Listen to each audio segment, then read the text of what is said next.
नमस्कार, मी जानवी सावंत. महाराष्ट्राचा महासंकल्प शेतीतून समृद्धीकडे 2026 या विशेष कार्यक्रमात आपलं स्वागत.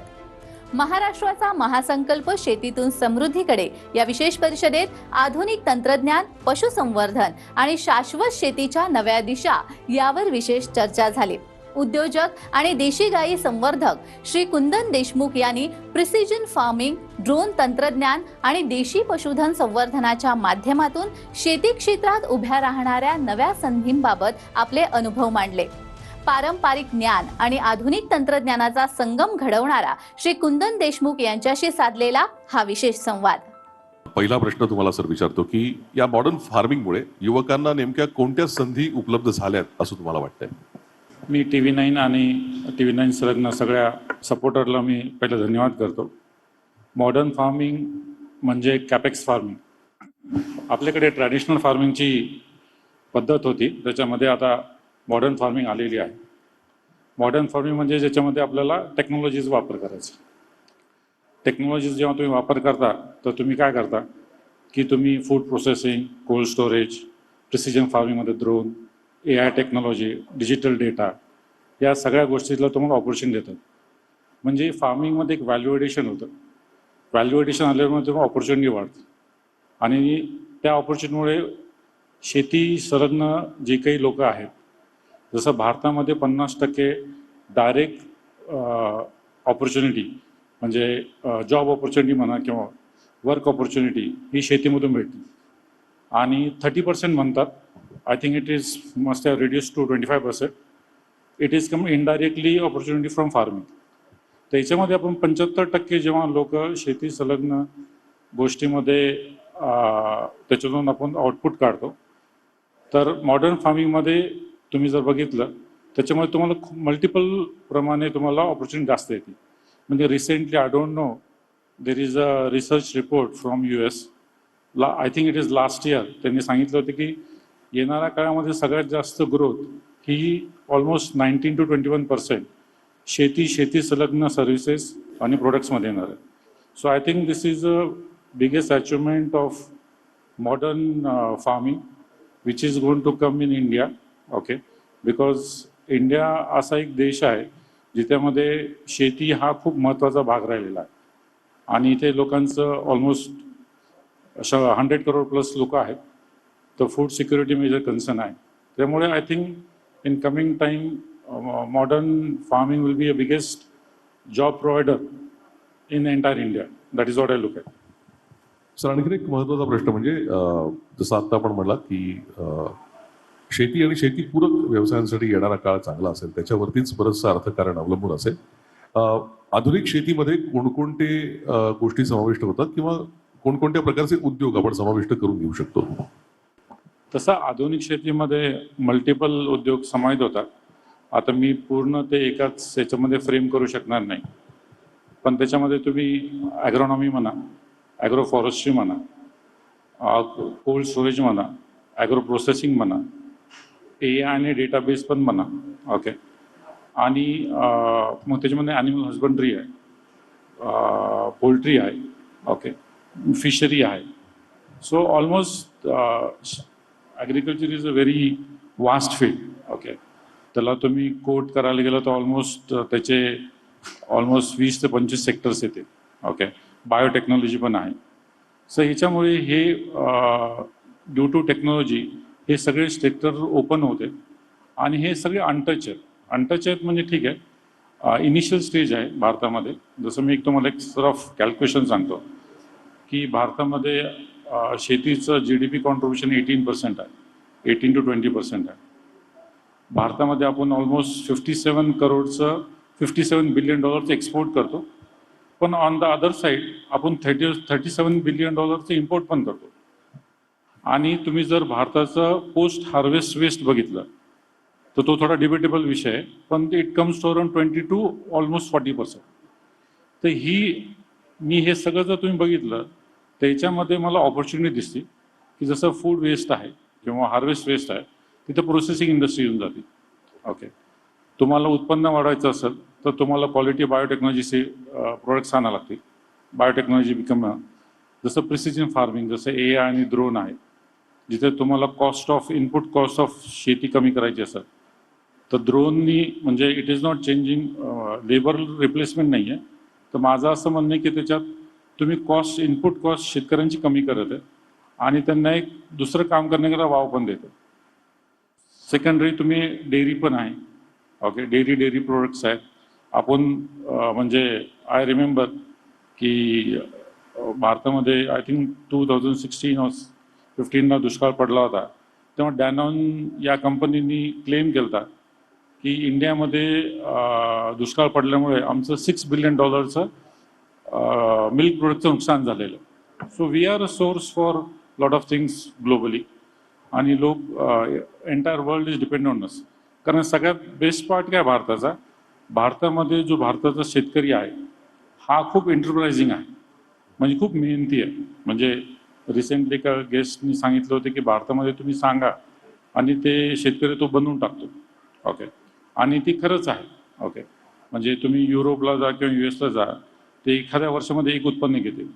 पण मी पण शेतकरी आहे, मी एका वर्षामध्ये ऑलमोस्ट 7-8 उत्पन्न घेऊन टाकतो. जसं मी पहिले सोयाबीन घेतो, मी सोबत कापूसही घेतो, तूर पण घेतो, हरभराही घेतो, मकाई घेतो, ज्वारी पण घेतो. सो हे जे एंटरप्राइझिंग पण आहे, okay, that is also a big opportunity. म्हणजे one of the part of modern farming enterprisingship, म्हणजे आपण म्हणतो ना स्टार्टअप्स आहे. ओके, की these are all opportunities that is going to come from modern farm. जसं आता तुम्ही सर म्हटलात की आपण वेगवेगळी पिकं एकाच वेळेला घेऊ शकतो आपल्या इथे. सध्या निसर्गाचं थोडंसं गणित बिघडतंय, म्हणजे अवकाळी पाऊस किंवा दुष्काळ किंवा पूर, तर याचा आधुनिक शेतीवरती काही परिणाम होऊ शकतो का? ऑफकोर्स शेती हे नेचर डिपेंडंट आहे आणि शेती नेहमीच अनसर्टन राहिलेली आहे. पण त्याच्यासोबत म्हणजे आज आपण म्हणतो मॉडर्न फार्मिंग म्हणतो किंवा टेक्नॉलॉजीमुळे जसं आपल्याला हवामान कळतं, आपल्याकडे एक डेटा आहे. समज मोबाईल, जसं मी 25 वर्ष मोबाईल टेक्नॉलॉजीमध्ये काम करत आहे, की मी स्वतः शेती पण almost I am 50 years old, तर 30 वर्षापासून शेती करत आहे. तर 30 वर्षापूर्वी आणि आताच्या परिस्थितीत खूप फरक आहे. ओके, तर मला एक डेटा पण भेटतो, मला एक कॅल्क्युलेशन पण कळतं. आणि जसं टेक्नॉलॉजीमुळे काय झालं की इन्फ्रास्ट्रक्चरची जी पहिली ती पण मला भेटलेली आहे. तर याच्यामुळे काय झालं की तुम्ही अनसर्टन शेतीसोबत तुम्ही एक सर्टन शेतीकडे पण, म्हणजे शाश्वत शेतीकडे पण जसं जाऊ शकता. एक सिम्पल एक्झाम्पल सांगतो की माझ्याकडे सोयाबीन आहे आणि सोयाबीन भुसा वेस्ट जातो. पहिले तो जो जाळून टाकायचे, आता बायोफ्युल म्हणून बरेच कंपनी विकत घेतात. पण मी काय केलं, माझ्याकडे 500 बकऱ्या आहेत, तर मी बकऱ्याचं फिडिंग त्यांच्यावर करतो. ओके, जरी अवकाळी पाऊस आला तर ते बकऱ्या becomes source of income to me. Okay, किंवा मी समजा आता मध्ये मी मका लावली होती आणि ती मका झोडापला गेली. ओके, तर मी ते माझ्याकडे गायी आहेत त्यांना मी फिडिंग करून टाकलं. ओके, सो माझं असं मत आहे की पहिले पॉप्युलेशन कमी होतं, लँड जास्त होती, फायनान्शियल कॅल्क्युलेशन नव्हते. पण आता तुम्ही ते करू शकता आणि याला म्हणजे शिक्षित राहायची काही गरज नाही किंवा शहरात जायची गरज नाही. कारण मोबाईल अशी एक टेक्नॉलॉजी आहे जी त्याच्यावरून तुम्ही सगळं शिकू शकता. ओके, म्हणजे मी 2-3 युवकांचं स्टेटमेंट्स ऐकले की सर असं आहे, शाश्वत काय, हे काय. तर तुम्ही जेमिनीवर जा, ChatGPTवर जा. Okay, these are a very good platform, किंवा गुगलवर जा आणि तुम्हाला सगळा डेटा भेटू शकतो आणि यू कॅन ऑलवेज डिसाईड की तुम्हाला काय करायचं. ओके, सो आय थिंक शेतीसोबत शाश्वत शेती एक प्रकार आहे, तो 100% शेतकऱ्यांनी करणं फार गरजेचं आहे. ओके सर, आधुनिक शेतीच्या माध्यमातून जर एक इकोसिस्टीम युवकांना करायची असेल तर त्यासाठी त्यांनी काय करायला हवं? भारताचा एक सगळ्यात मोठा ड्रॉबॅक आहे की आपल्याकडे अनऑर्गनाइज सेक्टर शेती खूप जास्त आहे आणि इकोसिस्टम नाही आहे. ओके, जसं माझ्याकडे गाई आहेत, मी गाई सांभाळतो, पण दूध मला डेअरीला द्यावं लागतं. मग डेअरी मला 10 दिवसांत पैसे देते किंवा 25 दिवसांत पैसे देते. ओके सर, हे हे इकोसिस्टम आणण्याकरता जसं तुम्ही कोऑपरेटिव्ह मुवमेंट करायला पाहिजे, किंवा मला डेअरी सुरू करायची तर मी 4-5 मित्रांसोबत किंवा नातेवाईकांसोबत एक व्हेंचर करायला पाहिजे. किंवा जसं लॉजिस्टिक आहे, जसं खेड्यातून समजा शहरामध्ये दूध आणायचं असेल तुम्ही कोणासोबत टायअप करायला पाहिजे. ओके, हे जर इकोसिस्टम असेल तर खूप डिफिकल्ट होतं. कारण मी ॲज अ फार्मर मी स्वतः बघितलेलं आहे की इट बिकम व्हेरी चॅलेंजिंग. तर येणाऱ्या न्यू पिढीला माझं हेच म्हणणार आहे की जेव्हा तुम्ही बिझनेस बघत असाल तर maximising the profit should be the concern. आणि या कन्सर्नच्या हिशोबाने तुम्ही पहिले एक नेटवर्क बनवायला पाहिजे, फ्रेमवर्क बनवायला पाहिजे, एक इकोसिस्टम बनवायला पाहिजे. तेव्हाच तुम्ही त्यात उतरायला पाहिजे. नाहीतर मग तुम्ही थोडे चॅलेंजेस येतात आणि थोडं तुम्ही सेन्सिटिव्ह असलं तर मग तुम्हाला डिप्रेशन येतं, मग तुम्ही त्याला निगेटिव्ह बोलता. ओके, ॲज पर मी की शेती ही खूप पॉझिटिव्ह गोष्ट आहे आणि मागच्या 5,000 वर्षापासून हा उद्योग म्हणा, आपल्याकडे ट्रॅडिशनल फार्मिंग म्हणतात पण मी कन्सिडर करतो त्याचा उद्योग आहे. ओके, हा 5,000 वर्षापासून सक्सेसफुल चाललेला आहे. सो आय कॅनॉट से की it is something negative. Okay, suppose मी दुसऱ्या साईडनी बघतो किंवा टेक्नॉलॉजी पण माझा बिझनेस आहे. टेक्नॉलॉजी कंटिन्युअसली अपग्रेड होती, कंटिन्युअसली त्याला पैसे लागत राहतात आणि there is no sustainability in technology because is keep on adding value म्हणजे and keep on eating your money also. So I think young जनरेशनने 100% शेतीकडे ॲज अ इंडस्ट्री म्हणून लुकआउट करायला पाहिजे आणि लुकआउट करतेस त्याचे काय चॅलेंजेस आहे हे पहिले शिकून घ्यायला पाहिजे and then you should get in to it. And the best part की जसं मागचे जे गेस्ट होते त्यांनी सांगितलं की बाबा FPOs करोडोजमध्ये टर्नओव्हर करत आहे. हे पॉसिबल आहे कारण त्यांनी ते इकोसिस्टम क्रिएट केली आणि ती का केली कारण त्यांनी समाजात जमा केली म्हणून. So ecosystem you need to create it. So that's the biggest challenge youth has to face it. Sir, आता आधुनिक शेतीकडे तरुणांनी वळावं असं आपण सातत्याने सांगतोय, पण याच्यातल्या संधी जसं तुम्ही सांगताय, निर्यातीच्या किती संधी आपल्याला यातनं उपलब्ध होऊ शकतात आधुनिक शेतीतनं एक्सपोर्टच्या? आता मी तुम्हाला सांगितलं की आपण ऑलमोस्ट $55 बिलियन एक्सपोर्ट करतो आणि $37 बिलियन आपण इम्पोर्ट करतो. So already there is a $37 billion replacement of import. You can do that. आणि बऱ्याच जणांना आपल्याकडे बरेच प्रोडक्ट्स आहेत जे लोकांना माहीतच नाहीत. म्हणजे मी संभाजीनगरमध्ये आता मागच्या 25 वर्ष राहतो आहे, तर संभाजीनगर आणि जालन्यामध्ये आपल्याकडे एक सिट्रस फ्रूट आहे मोसंबी. पण तुम्ही जर युनिकनेस आहे की हे जगाच्या पाठीवर फक्त 3-4 कंट्रीजमध्ये, आय थिंक भारतात येतं आणि इजिप्तमध्ये येतं. तर हे आपण म्हणजे तुम्ही जर अमरावतीला जाऊन कोणा भेटला तर बऱ्याच जणांना हे प्रोडक्टच माहीत नाही मोसंबी म्हणून. आणि it content high vitamin C. Sir, ह्या गोष्टी आपण बाहेर जाऊन थोडं व्हेंचर आउट करून, जसं नाशिकच्या शेतकऱ्यांनी तिकडे जाऊन अंगूर विकला त्यांचा. ओके, सर आपल्याला पण थोडं व्हेंचर आउट करून आणि गव्हर्नमेंटची मदत घेऊन हे आपण करू शकतो. आणि असे बरेच प्रोडक्ट आहेत. हा सिंगल प्रोडक्ट नाही, असे बरेच प्रोडक्ट्स आहेत. जसं ड्रमस्टिक आहे. ओके, आणि मी तुम्हाला पहिली म्हटलं की आपल्याकडे शेतकऱ्यांची एंटरप्राइझिंग स्किल खूप हाय आहे. Okay, that we need to tap it up. Okay, आणि त्याच्याकरता आपल्याला फॉरवर्ड लिंकेज जे म्हणतो आपण की बाबा एक्सपोर्ट असो किंवा डोमेस्टिक डिस्ट्रीब्युशन म्हणा किंवा लॉजिस्टिक म्हणा, हे आपल्याला करणं गरजेचं आहे. एकूण सर आपण बघितलं तर आधुनिक शेतीमध्ये करण्यासारखं खूप आहे. फक्त तरुणांनी याकडे लक्ष देऊन आणि एक व्यावसायिक दृष्टिकोन ठेवून बघितलं पाहिजे, तर त्यातनं चांगला फायदा आणि एक शाश्वत ज्याला आपण म्हणतोय की त्यांना जी शंका आहे की शाश्वत काय, तर शाश्वत आपल्याला यातनं मिळू शकतं. फक्त व्यावसायिक दृष्टिकोन ठेवला पाहिजे. पुढच्या 25 वर्षामध्ये आपण आधुनिक शेतीचं स्वरूप कसं पाहता? पुढच्या 25 वर्षामध्ये आय थिंक म्हणजे my company itself is trying to have a humanity. Okay, जो माझ्या डेअरीमध्ये काम करेल. सो आय थिंक पुढच्या 25 वर्षामध्ये रोबोट्स येतील जे शेतीमधले सगळ्यात अवघड कामं करतील.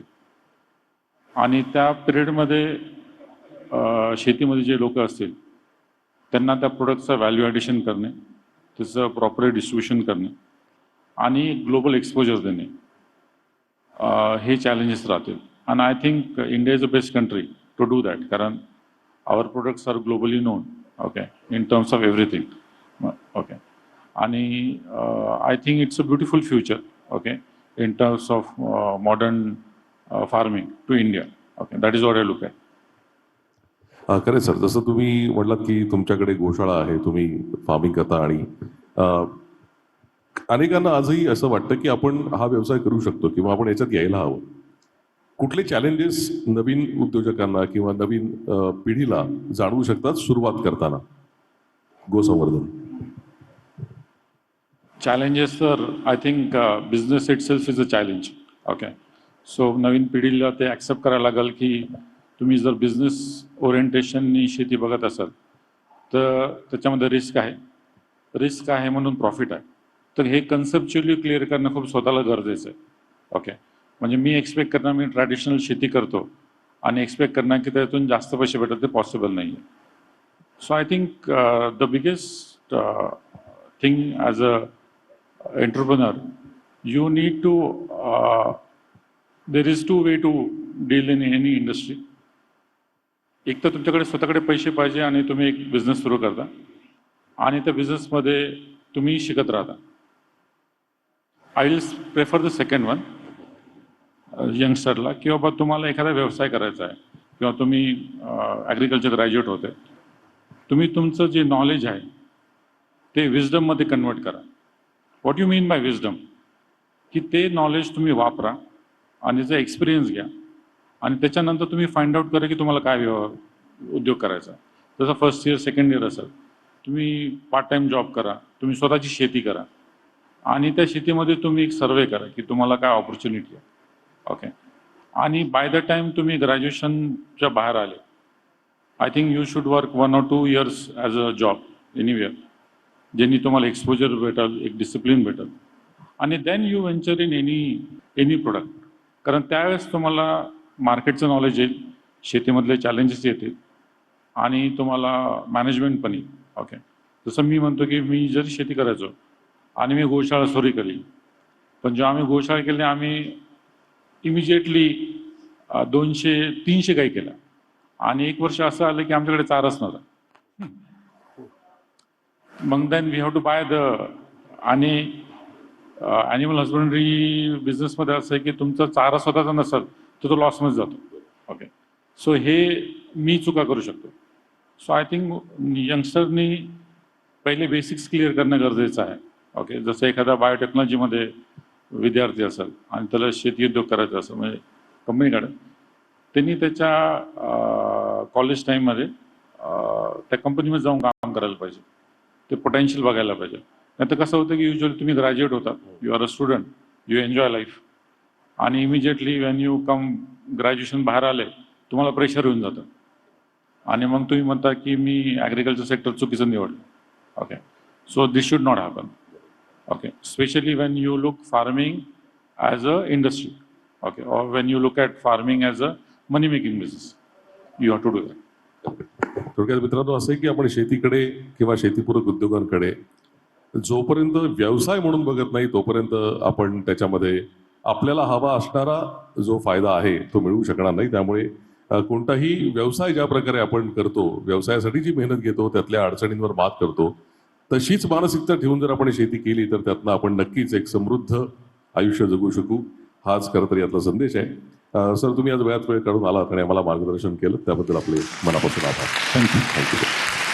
महाराष्ट्राचा महासंकल्प शेतीतून समृद्धीकडे या विशेष कार्यक्रमात आता वेळ झालीये इथेच थांबण्याची. तुम्ही कुठेही जाऊ नका. पाहत रहा TV9 मराठी.